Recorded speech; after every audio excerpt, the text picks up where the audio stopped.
Hello बच्चों, तो फिर से मैं एक बार उपस्थित हूँ आप लोगों के सामने। यह चित्त और चन प्रत्यय का प्रयोग लेकर के, और यह चित्त और चन प्रत्यय का प्रयोग अनिश्चय का अर्थ प्रकट करने के लिए किया जाता है, जो कि सर्वनाम विशेषक, सर्वनामिक विशेषण या अनिश्चयवाचक सर्वनाम, जैसे कोई, इंग्लिश में कहते हैं उसे एनी, का प्रयोग होता है, तो उसमें चित्त और चन प्रत्यय का प्रयोग किया जाता है। तो हम लिखेंगे कि अनिश्चय, अनिश्चय का अर्थ प्रकट करने के लिए, का अर्थ प्रकट करने के लिए, करने के लिए चिन्ह और चित्त और के लिए किम शब्दों के योग में, किम शब्दों के साथ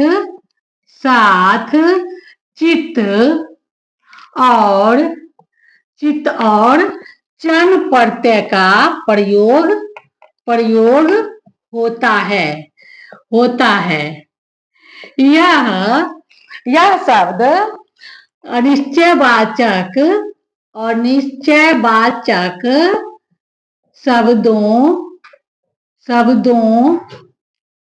अनिश्चय, यह शब्द अनिश्चयवाचक या सार्वनामिक विशेषण,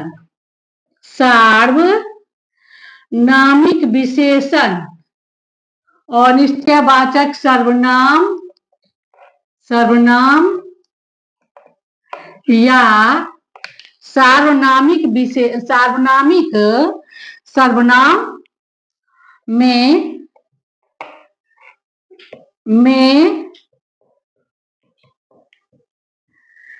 इसका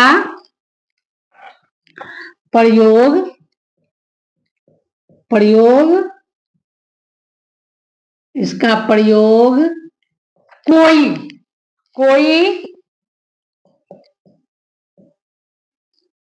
कोई यानी एनी के लिए, एनी जैसे इंग्लिश में एनी कहते कोई को, किया जाता है।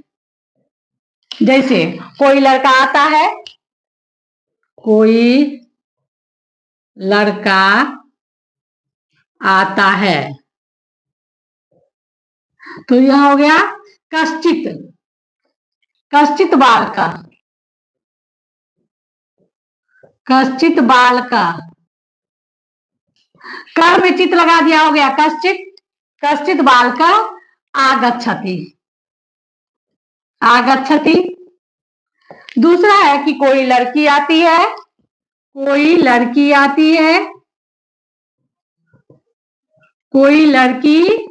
आती है, तो इसमें भी होगा काचित बालिका,